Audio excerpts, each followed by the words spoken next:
সহজ লেসনে তোমাদের সকলকে স্বাগত। আজকে আমরা অষ্টম শ্রেণীর প্রথম পর্যায়ক্রমিক মূল্যায়ন 2025 সালের ইতিহাস বিষয়ের সম্পূর্ণ উত্তর সহ একটি প্রশ্নপত্র সম্পর্কে আলোচনা করব। তো চলো এই ভিডিওতে আমরা ক্লাস 8 এর ফার্স্ট ইউনিট টেস্ট 2025 হিস্ট্রি সাবজেক্টের এই কোশ্চেন পেপারের উত্তরগুলো দেখে নিই। দেখো, প্রথম প্রশ্ন রয়েছে সঠিক উত্তরটি বেছে নিয়ে বাক্যটি সম্পূর্ণ করে। 6টি প্রশ্ন দেওয়া আছে, প্রশ্নের মান 1 নম্বর করে 1 × 6 = 6। একের 1 নম্বর দাগে ঔরঙ্গজেবের শাসনকালে মুর্শিদ কুলি খান ছিলেন বাংলার দেওয়ান, ফৌজদার না নবাব? তো ঔরঙ্গজেবের শাসনকালে মুর্শিদ কুলি খান ছিলেন বাংলার দেওয়ান। একের 2 নম্বর আঞ্চলিক শক্তি হিসাবে বাংলার উত্থান ঘটে সুজাউদ্দৌলার নেতৃত্বে, মুর্শিদ কুলি খানের নেতৃত্বে, সম্রাট ঔরঙ্গজেবের নেতৃত্বে, আলীবর্দী খানের নেতৃত্বে। তো আঞ্চলিক শক্তি হিসাবে বাংলার উত্থান ঘটে মুর্শিদ কুলি খানের নেতৃত্বে। একের 3 নম্বর হচ্ছে 1764 খ্রিস্টাব্দে বাংলার নদীপথগুলি জরিপ করেন Frankland Hogg, Cameron, James Rennell, Lord Dalhousie. তো 1764 খ্রিস্টাব্দে বাংলার নদীপথগুলি জরিপ করেন, উত্তর লিখবে জেমস রেনেল।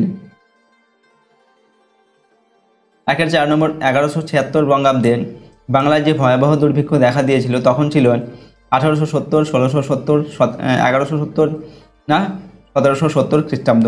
তো 1176 খ্রিস্টাব্দে যে বাংলায় ভয়াবহ দুর্ভিক্ষ হয়েছিল সেটা ছিল 1770 খ্রিস্টাব্দ। একের 5 নম্বর হচ্ছে 1765 খ্রিস্টাব্দে ব্রিটিশরা বাংলার দেওয়ানি লাভ করে দ্বিতীয় শাহ আলমের নিকট থেকে, দ্বিতীয় বাহাদুর শাহর নিকট থেকে, ফারুক সেরের নিকট থেকে না ঔরঙ্গজেবের নিকট থেকে? তো 1765 খ্রিস্টাব্দে ব্রিটিশরা বাংলার দেওয়ানি লাভ করে দ্বিতীয় শাহ আলমের নিকট থেকে।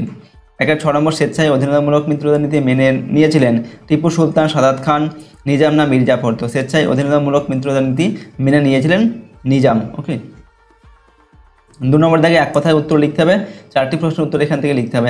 প্রশ্নের মান 1 নম্বর করে 1 × 4 = 4। 2-এর 1-এর দাগে হায়দ্রাবাদ রাজ্যের প্রতিষ্ঠাতা কে? তো মীর কামার উদ্দিন খান সিদ্দিকী, ঠিক আছে, ছিলেন হায়দ্রাবাদ রাজ্যের প্রতিষ্ঠাতা। 2-এর 2 নম্বর কলকাতা দখল করে কি আলীনগর নাম দিয়েছিল? তো সিরাজউদ্দৌলা কলকাতা দখল করে আলীনগর নাম দিয়েছিলেন। এরপর হচ্ছে দেখো 2-এর 3 নম্বর দেওয়ান পদে মুর্শিদ কুলি খানের নিয়োগ পাকাপাকি করে দেন কোন সম্রাট? তো দেওয়ান পদে মুর্শিদ কুলি খানের নিয়োগ পাকাপাকি করে দেন সম্রাট ফারুকসিয়ার। 2-এর 4 নম্বর শ্রীরামপুরের মিশনারিদের মধ্যে সবথেকে উল্লেখযোগ্য ছিলেন কে? তো শ্রীরামপুরের মিশনারিদের মধ্যে সবথেকে উল্লেখযোগ্য ছিলেন উইলিয়াম ক্যারি। নেক্সট হচ্ছে দেখো 3 নম্বর দাগে যে কোনো 2টি প্রশ্নের উত্তর লিখতে হবে। 2-3টে বাক্যে প্রশ্নের মান 2 করে 2 × 4 নম্বর দেওয়া আছে। 3-এর 1 নম্বর দাগে অন্ধকূপ হত্যা বলতে কী বোঝায়? তো 1756 খ্রিস্টাব্দে নবাব সিরাজদৌল্লা যখন কলকাতার ফোর্ট উইলিয়াম দুর্গ দখল করেন তখন তিনি 146 জন ইংরেজ সৈন্যকে 18 ফুট দীর্ঘ 18 ফুট প্রস্থ একটি ঘরে আটকে রাখেন। একসঙ্গে এতজন মানুষ আটক করার ফলে 123 জন সৈন্য মারা যায়। এই ঘটনা ইতিহাসে অন্ধকূপ হত্যা নামে খ্যাত। 3-এর 2 নম্বর হচ্ছে 1770 খ্রিস্টাব্দে বাংলার ভয়াবহ দুর্ভিক্ষকে কেন 76-এর মন্বন্তর বলা হয়? তো 1770 খ্রিস্টাব্দে ঘটা বাংলার ভয়াবহ দুর্ভিক্ষের বঙ্গাব্দের হিসাবে সময়কাল ছিল 1176 বঙ্গাব্দ, তাই এই দুর্ভিক্ষকে 76-এর মন্বন্তর বলা হয়। 3-এর 3 নম্বর মেকলের প্রতিবেদন কি? 1835 খ্রিস্টাব্দের 2 ফেব্রুয়ারি জেনারেল কমিটি অফ পাবলিক ইনস্ট্রাকশনের সভাপতি টমাস ব্যাবিংটন মেকলে ভারতবর্ষের শিক্ষার প্রসঙ্গে একটি প্রতিবেদন বা মিনিটস পেশ করেন। তাতে বলা হয় ভারতবর্ষে ইংরেজি শিক্ষিত মধ্যবিত্ত শ্রেণী তৈরি করা ঔপনিবেশিকদের প্রধান উদ্দেশ্য হওয়া উচিত। তাই যে সমস্ত শিক্ষা প্রতিষ্ঠান ভারতীয় ভাষায় শিক্ষা চর্চা করবে তারা কোনো সরকারের অনুমোদন পাবে না। বাস্তবে মেকলের ধারণা ছিল ব্রিটিশরা জাতিগতভাবে উন্নত এবং তাদের হাত ধরেই ভারতে আধুনিকতা আসবে, তাই তিনি দেশীয় ভাষা চর্চাকে হেয় করেছিলেন। 3-এর 4 নম্বর কি কেন এশিয়াটিক সোসাইটি স্থাপন করেন? সংস্কৃত ভাষায় লেখা প্রাচীন ভারতীয় সাহিত্যগুলি ইংরেজিতে অনুবাদ ও ভারতীয় সংস্কৃতি চর্চার জন্য উইলিয়াম জোন্স কলকাতায় 1784 খ্রিস্টাব্দে এশিয়াটিক সোসাইটি স্থাপন করেন। 4 নম্বর থেকে যে কোনো 2টি প্রশ্নের উত্তর লিখতে হবে। 4-5টি বাক্যে প্রশ্নের মান 3 নম্বর করে 3 × 6 নম্বর।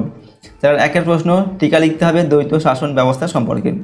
তো কোম্পানির দেওয়ানি লাভের ফলে প্রকৃতপক্ষে বাংলায় 2 জন শাসক তৈরি হয়।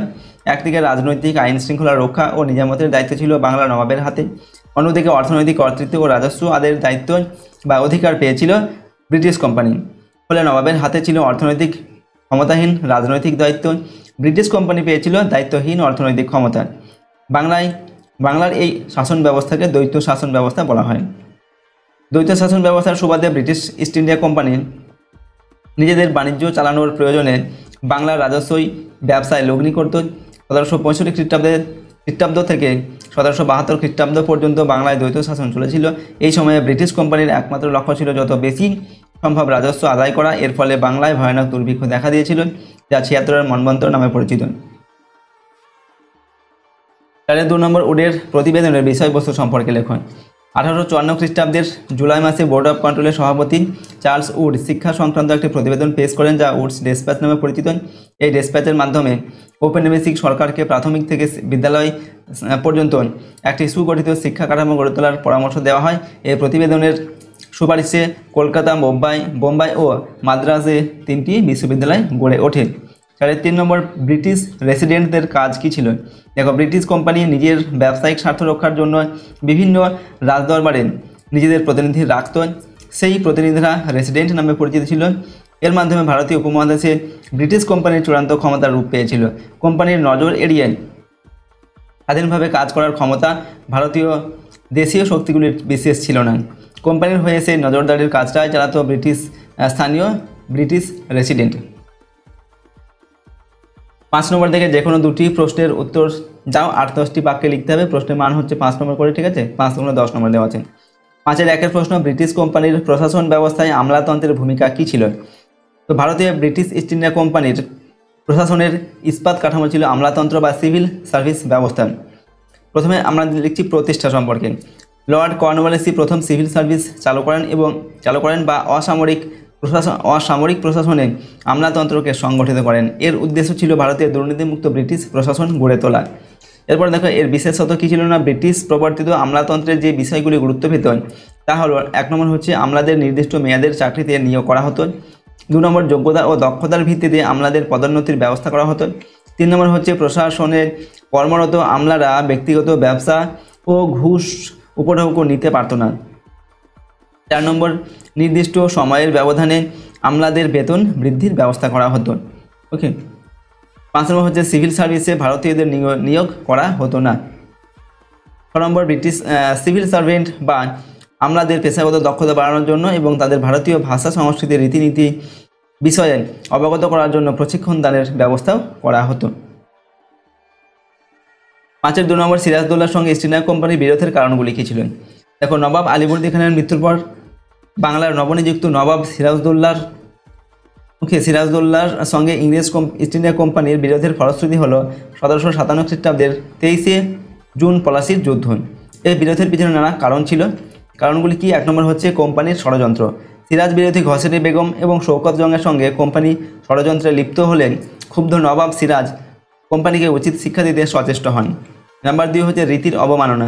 নবাব পদে সিরাজের রাজ্যাভিষেক অনুষ্ঠানে ইংরেজ কোম্পানি গড়হাজির ছিল, উপরন্তু সিরাজচরিত রীতি মেনে নবাবকে কোনো উপঢৌকন না পাঠানোই সিরাজ রুষ্ট হন। নাম্বার সি বা 3 নম্বর হচ্ছে অবৈধ দুর্গ নির্মাণ। ইংরেজ ও ফরাসি কোম্পানি বাংলায় দুর্গ নির্মাণ শুরু করলে সিরাজ তা বন্ধের নির্দেশ দেন, কিন্তু ইংরেজ কোম্পানি এই নির্দেশ অগ্রাহ্য করলে সিরাজ ও কোম্পানির সম্পর্কে অবনতি ঘটে। নাম্বার ডি বা 4 নম্বর হচ্ছে দস্তকের অপব্যবহার। কোম্পানির কর্মচারীরা তাদের ব্যক্তিগত বাণিজ্যে অবৈধভাবে দস্তকের অপব্যবহার করতে শুরু করলে সিরাজ ইংরেজদের উপর ক্ষুব্ধ হন। নাম্বার ই, কৃষ্ণদাসকে আশ্রয় দান। নবাবী তহবিল তছরূপের অভিযোগে ঢাকার দেওয়ান রাজবল্লভকে সিরাজ মুর্শিদাবাদে তলব করেন। এর ফলে তিনি তার পুত্র কৃষ্ণদাসকে প্রচুর ধনরত্ন সহ কলকাতায় কোম্পানির কুঠিতে পাঠিয়ে দেন। নবাবের বারংবার নির্দেশ সত্ত্বেও কোম্পানি কৃষ্ণদাসকে ফেরত না পাঠানোয় সিরাজ প্রচণ্ড রুষ্ট হন। নাম্বার এফ হচ্ছে আলীনগরের সন্ধি ভঙ্গ।